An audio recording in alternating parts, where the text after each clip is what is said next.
Buonasera, noi siamo qui con Louise Simonson e Kami Garcia per questo panel realizzato assieme a DC Comics al Castoro per il lancio che c'è stato a febbraio della linea DC Graphic Novels for Young Adults, di cui appunto qui abbiamo un po' di libri, tra appunto una delle ultime uscite è quella di Kami Garcia. E, doveva esserci con noi anche Mariko Tamaki, ma non è più disponibile, quindi ci sono solo le due autrici che comunque siamo lietissimi di avere insieme a noi. Louise Simonson ha una lunga carriera nel fumetto, è stata editor per anni, ha lavorato moltissime testate, è stata naturalmente anche scrittrice sui mutanti della Marvel e poi ai tempi della morte di Superman per DC Comics, e ora è tornata appunto al fumetto con Wonder Woman Warbringer, mentre Kami Garcia è più famosa probabilmente come autrice di prosa per la saga di Beautiful Creatures, che ha avuto appunto un enorme successo, ha avuto anche un film, però appunto già da qualche anno si è data anche al fumetto, ha realizzato appunto questo libro che vi facevo vedere prima, dedicato a Raven dei Teen Titans, e ha anche però anche realizzato delle storie più adulte, sempre per DC Comics, sotto l'etichetta Black Label. L'incontro sarà in inglese e verrà sottotitolato, quindi insomma io ora passo a fare domande in inglese. Hello, Louise and Kami. I'm glad to have you here with us in Lucca Comics in this sort of virtual edition of the event. So the graphic novels in DC Books for Young Readers feature established authors who bring their authentic voice to DC characters to make them new again. However, this is not a retelling of their origins or a reboot or something like that. The focus is on making this character, this very iconic figure, relatable to new audiences. So what convinced you to tackle this challenge, to work on this line of books?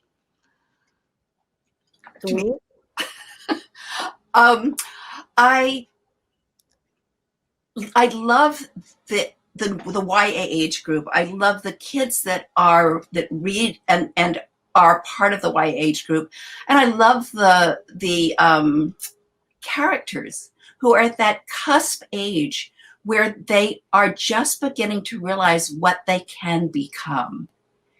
And so I find that whole genre, the YA genre, very appealing. I think it's very exciting. It's generally a story of becoming. And so that when I was offered the opportunity to work in what I thought in comics was a really underserved area, and was so excited that DC had incorporated the YA group into their new line of books, I thought it was very exciting, was just delighted to work on it. And then, of course, they called me up and asked me, would I be interested in working in adapting a book by Lee Bardugo, who, of course, is a very fine YA writer. And I was just thrilled. So that's why I guess I'm involved in this. Okay. So I started out obviously writing YA novels, prose novels. But before I wrote at all, I was a teacher for 17 years. And I actually wrote the English edition, the American edition of Beautiful Creatures with my friend Margaret Stoll. We wrote it on a dare from 7 of my students. So I never intended to become a writer, and I wasn't trying to get published. I've always written specifically for teens. And when I don't write for teens, it's very adult. So I keep those very separate. And I've always been a fan of DC. When I was younger, I thought being Wonder Woman was like a job, and you could grow up and get the job and become Wonder Woman. And I had many Wonder Woman costumes. I was Wonder Woman for Halloween. And so when DC approached me and asked if I wanted to write DC characters and, kind of attract new teen and young readers, I was really excited. It was definitely a yes for me. Okay. So what is young adult for you? Is it a combination of the supernatural and the coming of age type of stories? And how important it is to you that these stories are, positive and inspiring most of the time? I mean, especially in your books, but. So I start with Kami because she's the veteran here. So. Oh my God, Louise is the veteran of all, but that's just because I'm angry. I think Louise really said it the best is, you know, young adult is about becoming. It's about finding yourself. It's about figuring out who you are and who you want to be.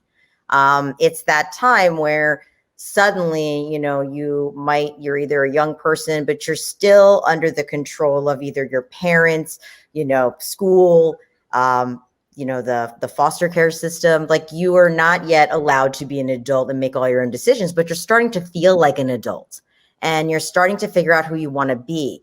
So there's a strange push and pull between still being a kid and wanting to be an adult and figuring out when you're ready to do that.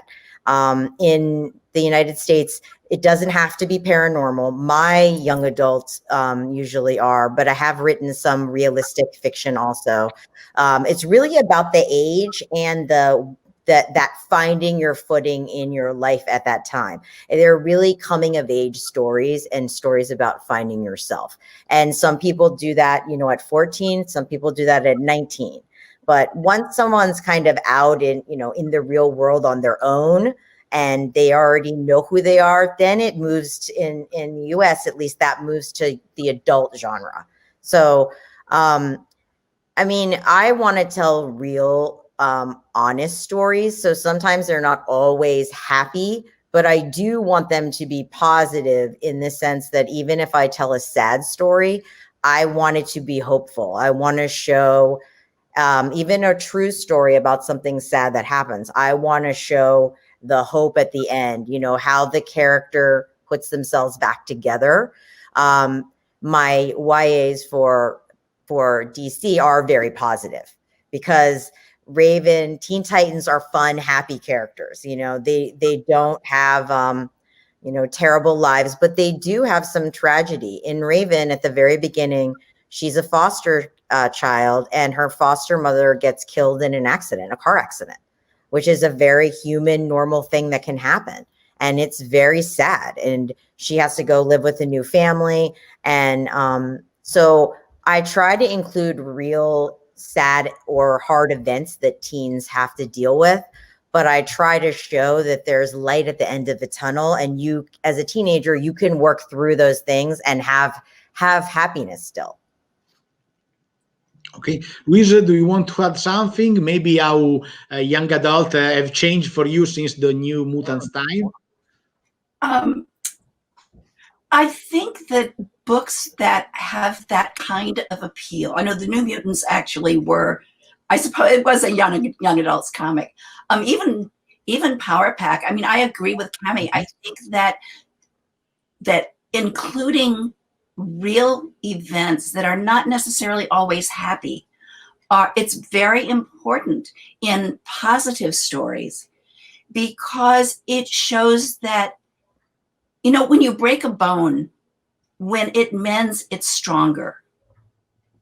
And I think that you learn that in stories of tragedy, within any context, you know, in particularly maybe in young adult stories, that you see, you get to experience this brokenness and then this renewal in a way that is safe, but you learn something. And I think that that's kind of really, I guess we both are on the same page as far as this is concerned and what we're trying to do with our stories. I think that the positivity is definitely there, but I know I actually like very much focusing on real events in the real world and mirroring those, sometimes not completely accurately, because, you know, you can't really always rip the news right from the what's happening around you, and because there are other issues involved, but try to actually do it in a way that kids understand the context. I think kids are really smart. You know, I feel like now, because, you know, I got grandchildren, that the kids are smarter than they used to be. I think my grandchildren are way smarter than I was. So, you know, I have a lot of faith in the future generations.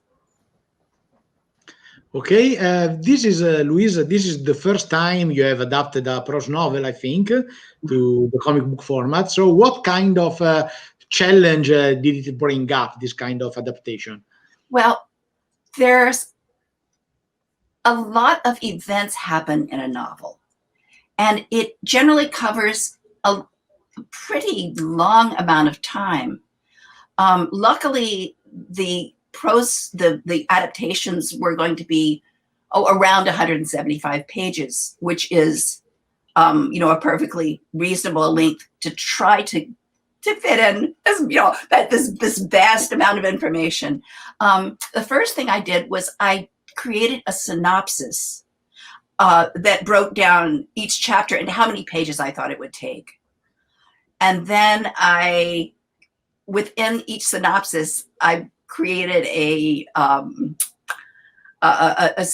I broke it down scene by scene, and then page by put all the information for each scene together. It's challenging in that it isn't my story.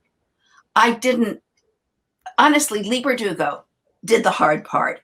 She made up the story. She made up a strong story with strong characters, really an interesting story. I think, it's a story of a kind of almost a fish out of water story, where in the beginning, you have a young character, Aaliyah, who's swept onto Themyscira, the island where Diana grew up as a princess, essentially. But, well, those who know the story know.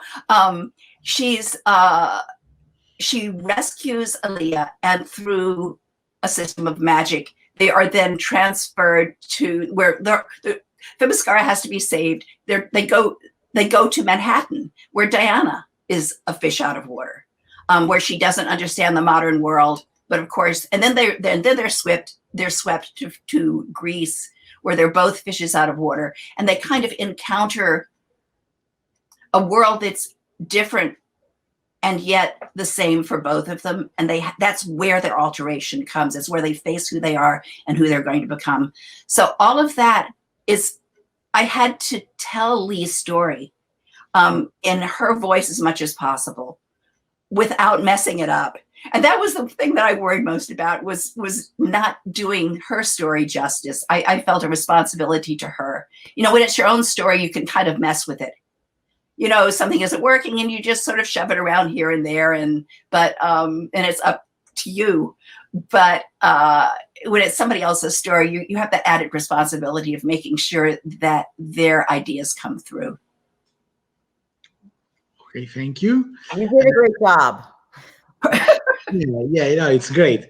Kami, your background includes writing literary sagas, and reading Raven, it's immediately clear, well, maybe not immediately, but at some point it becomes quite clear that it's meant as the beginning of something bigger.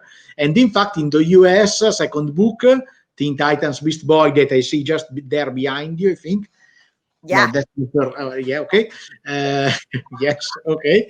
So the second book has already been published, and there's a third book coming out next year that is titled Teen Titans Beast Boy Loves Raven.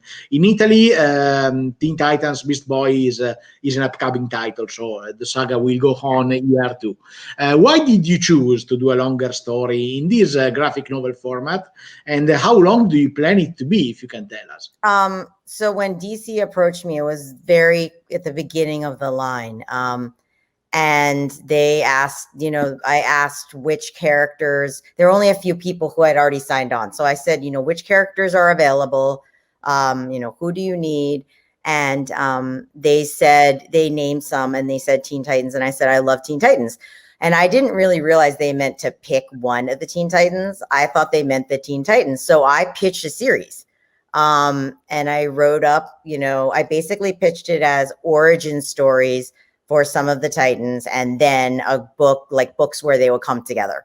So the way I wrote them, because I was a teacher, and one of the things about Beautiful Creatures, the book, it's in, I think it's in 39 languages now. It's in 50 countries. One of the things that's hard about it is you do have to read them in order. And in places where they aren't out yet, or libraries where they only have like one copy of the first one, it's very hard for people. So I wanted to write something where most of the books could be read in any order. So what I did was, if you read Beast Boy and Raven separately, you would imagine that they're happening at the exact same time in two different places in the United States. So Beast Boy and Raven don't know each other, but they're both having these things happen so that when they meet in Beast Boy Loves Raven, it's Beast Boy Loves Raven is really a more direct continuation of Beast Boy. You could actually read it without having read Raven because I give you a really good sense of who she is in the book. I think it's more fun if you've read Raven because then there's lots of like little secret things going on. But basically the Beast Boy and Raven, you could read them in any order. You know, if you go to the library and they only have one, you could check them out. And then Beast Boy Loves Raven is after those two books end, the two of them both, you see them both leave their towns and they're on their way somewhere. And Beast Boy Loves Raven is when they go to Nashville, Tennessee. As it's a city in the southern United States, and that is where they meet. And then they kind of have, that's the beginning of like what I call like the group adventure. You know, that's where the first two of them meet. But it's still like a story about becoming, because one of the things I like about the Teen Titans is they're young, so they make mistakes. You know, they don't have everything figured out. So in that, you still are going to see them trying to figure things out together. And, you know, my daughter, my son is 15 and my daughter is 13. My daughter, you know, I watched Teen Titans, but my daughter watched Teen Titans Go, the cartoon. You know, that's very different from the comics, but it was fun. I wanted to write something that my kids would recognize, you know, that they would knew the characters. So that part was really fun also. Okay, thank you. Let's talk a bit about your collaborators on these graphic novels, because of course there are artists like Kit Seaton and Gabriel Piccolo. And so, and also the book has a very particular color choices, because most of the time the colors are just limited, and then at times they pop up in full color. So, Kami, I read that you personally choose Piccolo for his Teen Titans fan art. Can you tell us about how this collaboration came to be, and what are your thoughts on the aesthetics of these books? So, DC sent me lots of samples of different artists, and I liked all of them. They were all very good. But I had like in my mind, like a feeling like one thing I really wanted was I wanted the characters to look like regular teenagers. I didn't want them to wear costumes because there's no Themyscira, there's no magical place. They're only in US cities. And I wanted it to feel like you could be friends with them or have them in your class and you wouldn't know.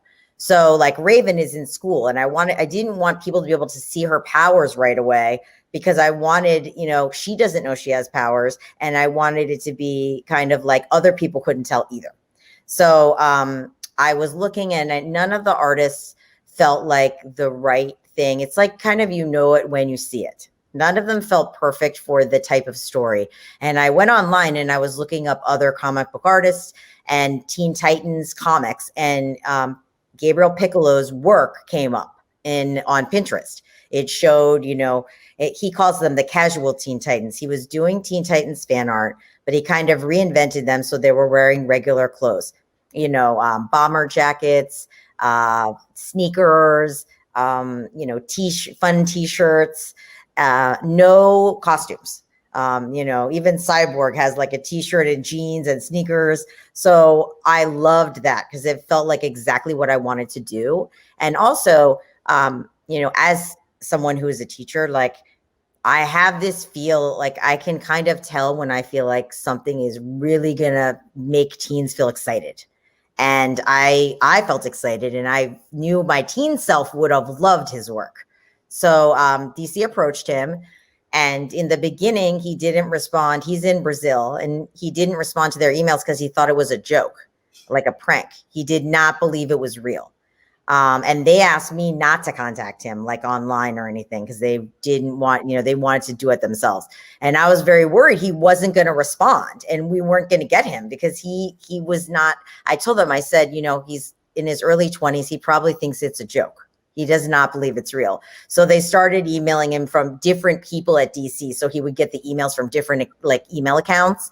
And then he responded. And he's really my co-creator, even though I had this story and the the characters kind of what I wanted them to be when he came onto the project, they didn't become real until he drew them. And he really helped me create them. Because it's an origin story, you know, we had to make a lot of characters because Raven doesn't have the other Titans.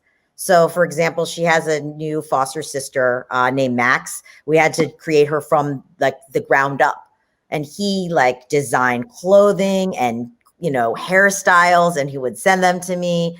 And, you know, he really bringing his talent really brought the characters and the story to life. And I do believe that if I had had a different artist that didn't have that connection to the characters, the personal connection, and also wanting the same thing for the readers, I don't think the book would have been as successful, because I feel like it's my chocolate and his peanut butter that come together to make like a candy bar, you know, like a special thing that's different.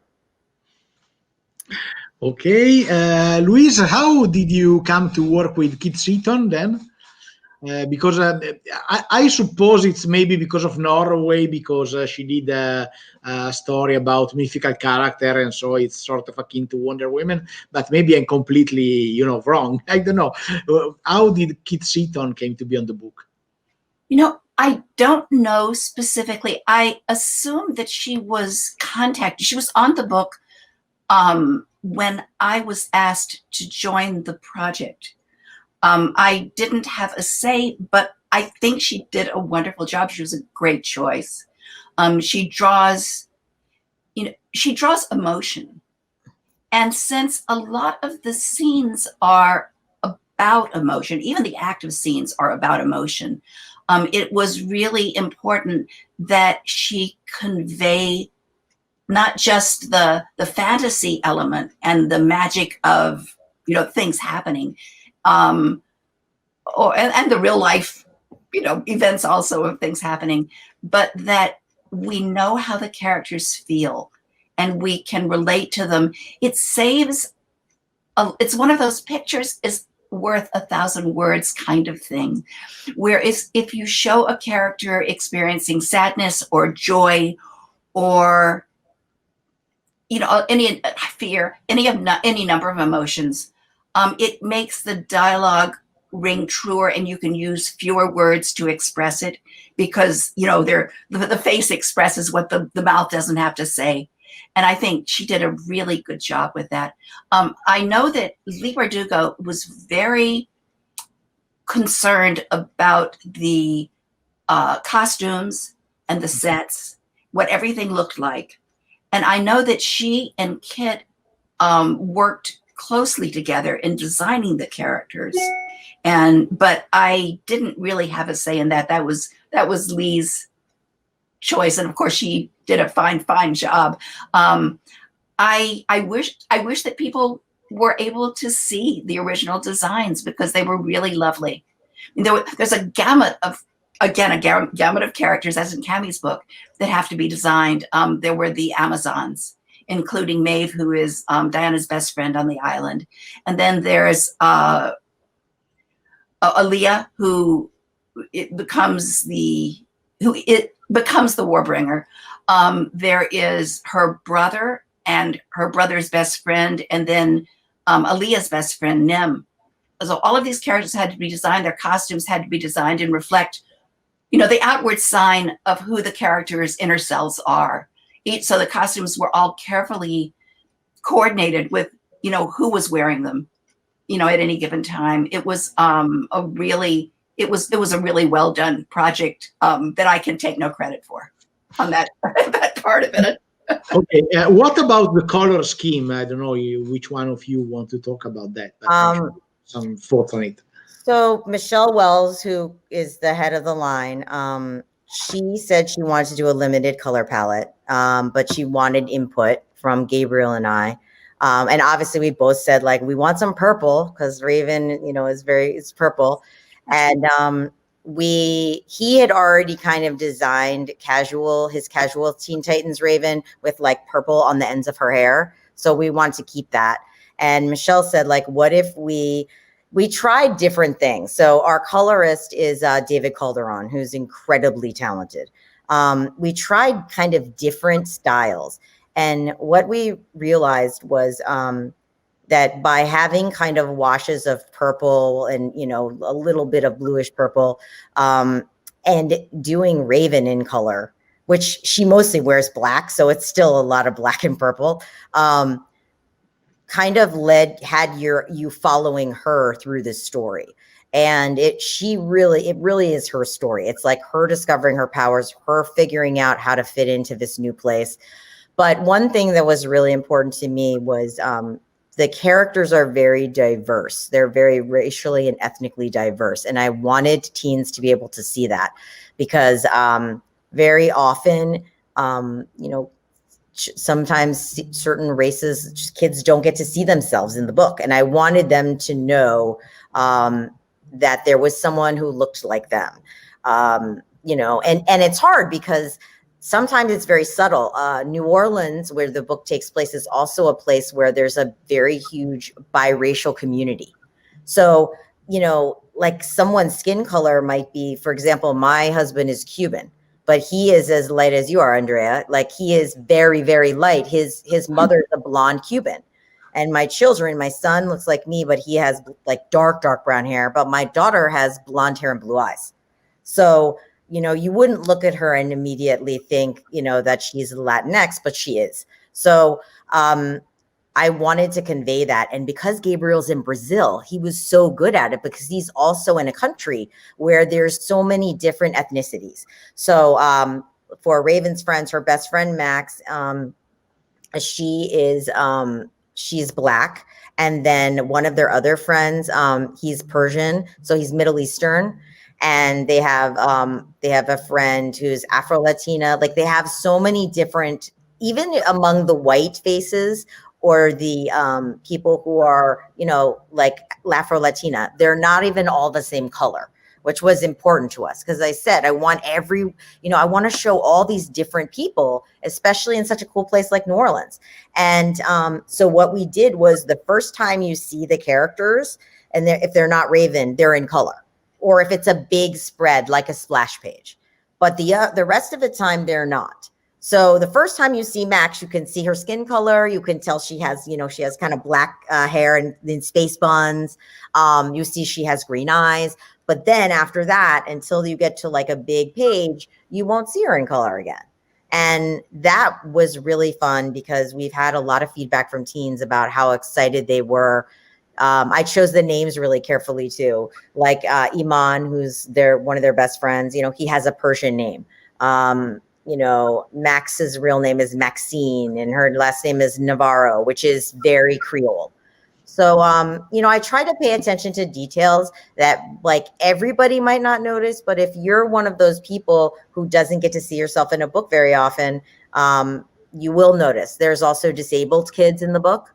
Wheelchairs, seeing eye dogs. And I am disabled, but I have an invisible disability. I have a connective tissue disorder. So if you look at me, I look like, you know, everyone else. Like no one would say, oh, she appears disabled. But I wanted to show that, you know, there are kids, you know, that it's normal. You know, I went to a public high school. I knew people in wheelchairs, people who had, you know, crutches they needed to get around. So we really want to show all different kinds of kids. And it was easier because our book, unlike Louise's, like our book was all modern, like just in a real city. Like we didn't have any kind of magical Amazonian islands. So we just patterned it after the city. But I personally love, like when I read Wonder Woman Warbringer, like I love the scenes with Amazons. Like that was one of the things I always loved about Wonder Woman. So I was really happy that was part of the story because even, you know, I love the Wonder Woman movie for the same reason, because even though a lot of it's in the more modern day times, you still got to see her on the island with the Amazons. Okay, Louise, also, I mean, it's a thing of the whole line of books, I think. The whole line is very strong on diversity and even on, you know, different sexual orientation and identities. So in your book, too, there are a lot of different ethnicities, at least. There are. the main supporting the co-protagonist is a black girl, a person of color at least. Right. So, and her best friend is Indian. So yes. Also, she has she's not the thin model kind of girl, So she's body conscious of being a big beautiful girl. Let's say. Yes. And I actually love that. I love seeing. Oh, I do too. Different characters. It not only, I mean, I know that it's very important to readers to see characters who look like them. It helps them, I think, identify with all of the characters in a book, the ones that look like them and the ones who don't. It becomes more real for them if they see people who look like them. In fact, I was just talking to a kid just last night who said that he was 7 years old when I had created a book called Steel, which had a black Superman essentially, and he was so excited when he found that book, and there was a hero who looked like him. He said it was just, it was a thrill for him, and it was really, I think it lured him into comics in a way that he hadn't been before. So I think that it brings people into a story. It helps them identify with. First, they identify with the person, and then they identify with everybody, and then they identify with the world. So it's an entry point, and I think it's important. And it's also important that people who read the books look at them and see the fantasy reflect the diverse universe that is around them. I mean, I spent a lot of time in Manhattan. When I was younger. And, it's one of the things I love about Manhattan is that you don't get bored looking around.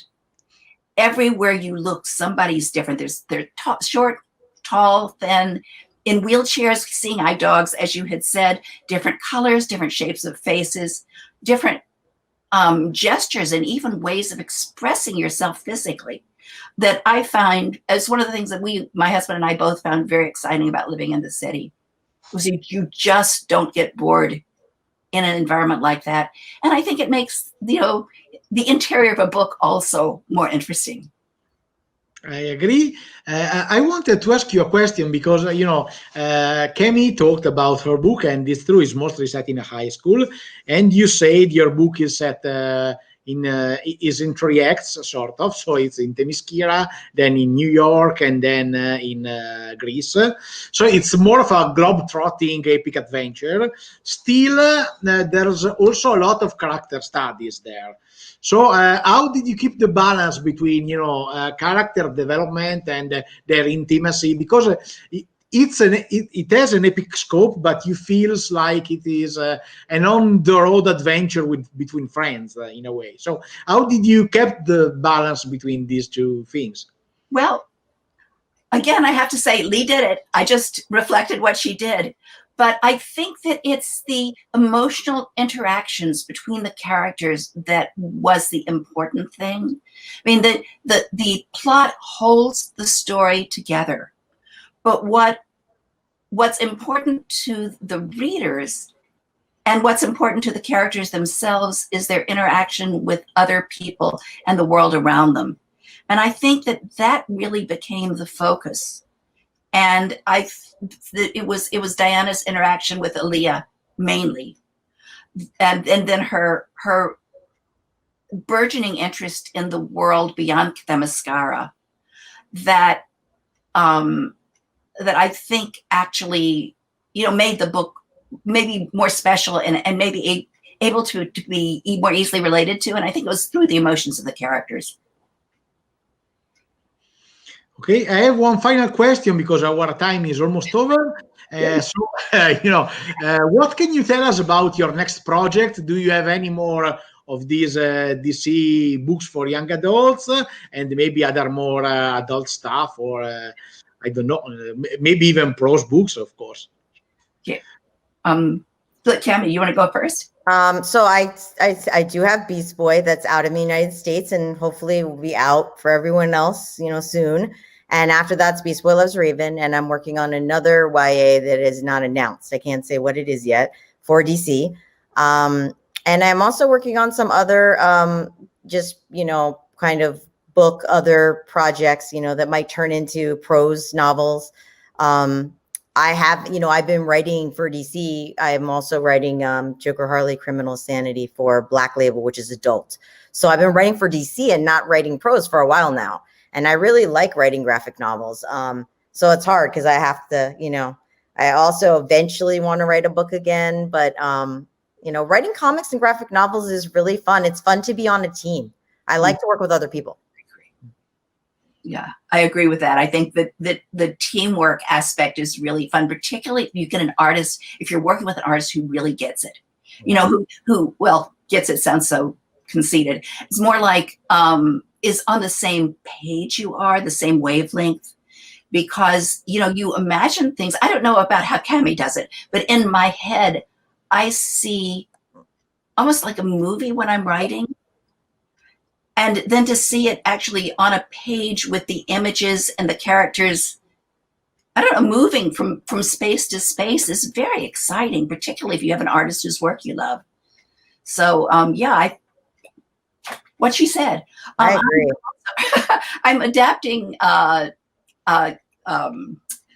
Catwoman Soul Stealer, which is a book by Sarah J. Maas. So it's another adaptation. And this is another one. Sarah J. Maas is a really, really, really fine YA writer. And, I'm lucky enough to be working on that as well. I mean, I'm doing several projects for Marvel and something else for another smaller company. I don't know if I'm allowed to say what they are yet, but, that's just the way it is in the modern world. So, the Catwoman Soul Stealer, I can actually say it looks good. It's pretty much done now. Oh, wow. And it's really, I know it's easier for me because this plot's already done, but it's really fun to do. It was your first time with Catwoman? Well, in a way, I adapted, this is going to sound weird. There was an animated movie, one of DC's little, animated movies that had Catwoman in it, that they asked me to do a YA novel based on, the little, video or whatever it was. So I did that. That was my first time with Catwoman. I enjoy the character. I think she's really fun. She's had so many origins, however, and so many, ways of presenting her. I have to say that Sarah Maas did a great job with it, and I think people are going to love what she did. So, I'm pushing that one too. Yay, Sarah J. Maas. Yay, Catwoman. Okay. Our time is over, so I'm sure we will be, eager to read these new books. And I'm thanking you again for having this talk with us. And I hope you have a nice evening. Thank you. If you want to, say hi to your Lucca readers, that will be a nice way to end things. Oh, okay. You go ahead for it, Kami. Say hi first. Hello to all the readers in Italy, and I hope you love the book. Sometimes they go online and say, then talk to me, and then I have to translate it. Good. I was in Lucca 2 years ago, and I loved it there. It is Italy is so wonderful. Oh, so I'm thrilled that people in Italy are going to be able to have access to these books. And I know that when the coronavirus is all gone and everyone has a vaccination and we're all well, that, there'll be a huge, huge line for people lining up to get these things signed. And, I hope you're there, and I hope that the Liberdugo can come too, I would rather go there. I want to go to Italy. I don't want them to come here. I want to go there. Oh, absolutely. I love Italy. Definitely. Oh yeah, get her ass to it. The Lucca is really fun. I got to go to Rome for Rome Cinefest for Beautiful Creatures. Oh, because we have an Italian publisher, and it was so much fun.